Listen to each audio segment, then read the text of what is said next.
leuk om je heen kijken, genieten van de natuur,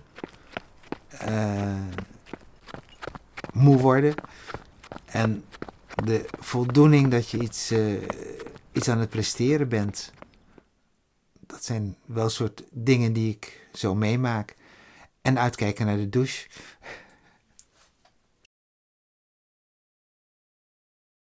Ik ben Henk Plessius. Ik ben 69 jaar, binnenkort word ik 70. En sinds januari ben ik gestopt met werken en leef het leven van een pensionado. Dus lekker veel vrije tijd, lekker doen waar je zin in hebt. Ik ben begonnen met hardlopen omdat ik merkte dat ik in de winter wat weinig beweging had en behoorlijk stijf werd. Je wordt een dagje ouder en dan gaat het niet meer allemaal vanzelf. In de zomer fietste ik veel, maar daar kwam in de winter niet zoveel van terecht. En dan toen dacht ik van nou, ik ga maar eens beginnen met wat hardlopen. Dat het redelijk makkelijk is, je hebt weinig nodig. Ik had in het begin ook geen hardloopschoenen en dat soort dingen. Dus het was eigenlijk gewoon een makkelijke manier om toch wat beweging te hebben zonder dat je daar heel veel in hoeft te investeren. Eerst kleine stukjes en heel erg opbouwen. Daarna heb ik heel lang 5 kilometers gelopen en op een gegeven moment dacht ik van nou, het was leuk om met een wedstrijd mee te doen. En de eerste wedstrijd was volgens mij, als ik me goed herinner, oh ja, dat was in Kattenbroek. En dat was 5 kilometer. En na 2,5 kilometer was ik helemaal kapot, want ik was veel te hard van stapel gegaan.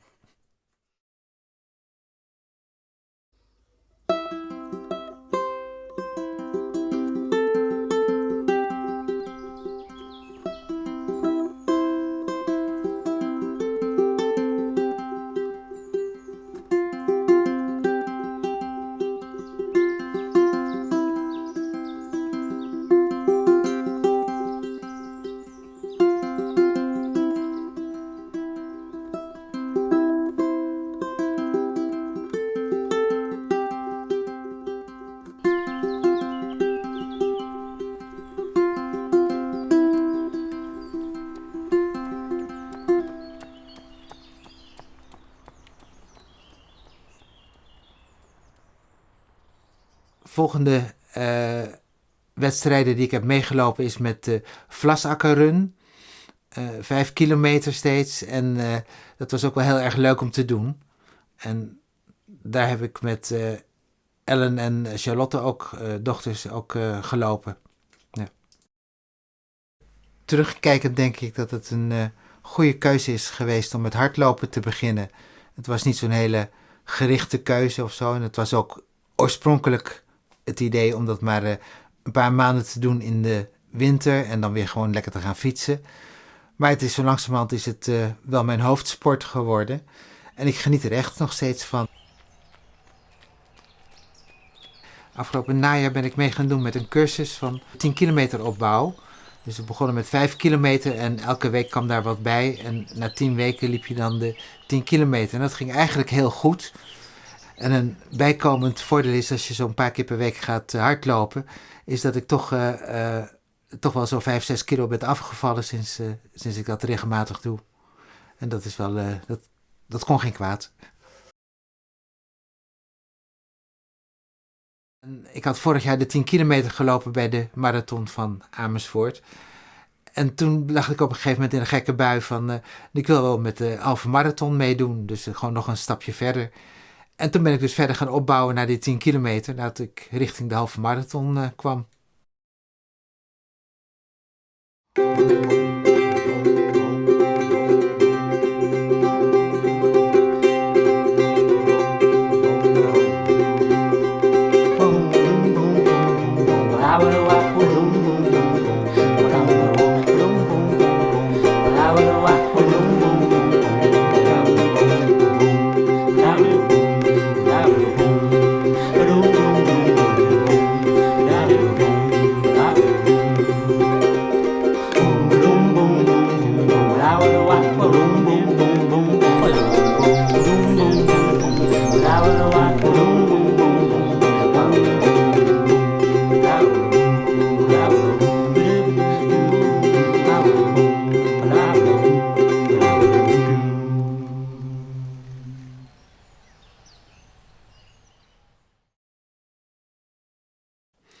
Ik heb tijdens de opbouw niet zo heel veel problemen gehad. Ik heb alleen op het laatste begon ik wat te twijfelen aan mezelf. Toen ik behoorlijk kramp kreeg toen ik 18 kilometer had gelopen.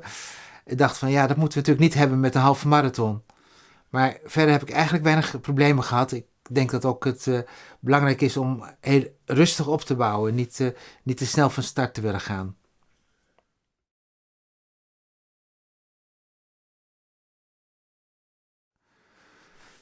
Ja, hoe ging het vandaag allemaal? Het begon natuurlijk gewoon dat je toch vroeg wakker bent dan je wilt. Omdat er toch natuurlijk een zekere spanning zit. Nou, dan blijf je nog een poosje maar wat liggen op bed. Om toch het gevoel te hebben dat je uitrust. En daarna ga je maar eens rustig je ontbijt klaarmaken. Zorgen dat je gezond en voldoende eet vooral. Dat je voldoende drinkt voordat je begint. Ja, en dan uiteindelijk is het zover, stap je op je fietsje. En ga je naar de marathon zelf toe. Hoi, hoi. Succes Henk. Hoi, dank je. Doei. Doei. En dan kom je bij de marathon zelf. En ja, ben je een half uurtje te vroeg. Dus wat je gaat doen is natuurlijk even wat inlopen, een rondje lopen, een beetje bewegen. Je spieren een beetje losmaken. En dan sluit je aan in de rij. En dan blijken er dus 1200 anderen te zijn die ook zo'n halve marathon gaan lopen. En dan sta je dus met z'n allen te wachten tot uiteindelijk het grote knal plaatsvindt. Ja, en dan gaan de voorste weg en dan loop jij rustigjes naar de start toe. En zo 2-3 minuten later ben jij ook zover dat je gelanceerd kan worden en het begin kunt maken.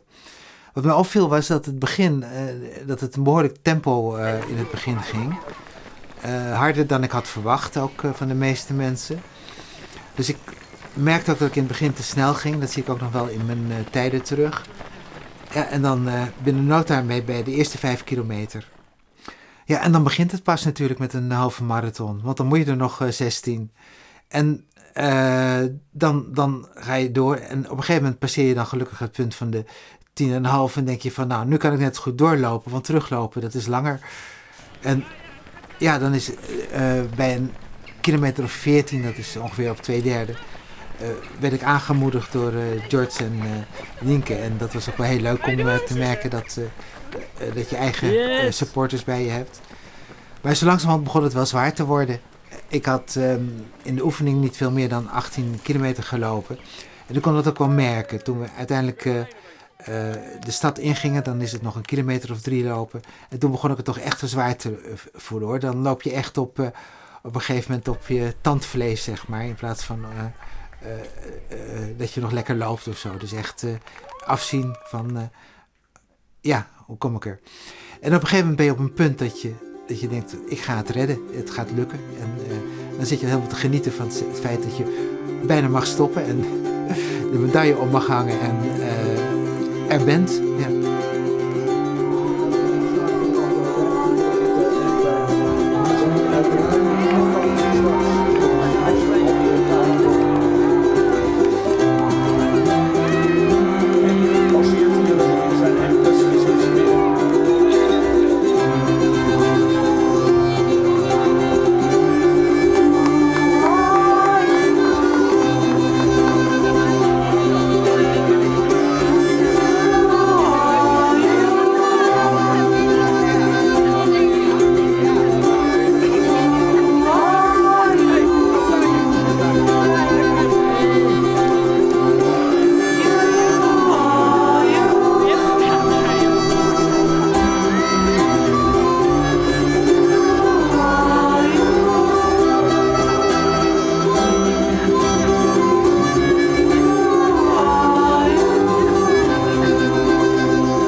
Ik ben zeker niet van plan om een marathon te gaan lopen. Ik ben niet de jongste meer. Dus er zit natuurlijk altijd een risico in dat er wat gebeurt en dat je opeens het niet meer kan. Maar normaal gesproken zou ik nog wel een paar jaar op ongeveer dit niveau moeten kunnen sporten. Dat is natuurlijk geen topsport wat ik doe, maar gewoon wel lekker bezig zijn. Op een gegeven moment zal het wel gewoon of kortere afstanden worden, of misschien dat ik moet zeggen van nou, ik kan beter stoppen met hardlopen. Ik verwacht dat ik dan nog wel een aantal jaren zeker kan wandelen. Als ik ook kijk naar mijn vader, die inmiddels 93 is, die loopt ook nog steeds, maar dan gewoon wandelend. Elke dag eigenlijk wel een heel stuk, wel 1 uur tot 2 uur. Dus ja, dat is waarschijnlijk wat ik op termijn ook wel zal doen. Maar hoe en wat, ja, we zien het.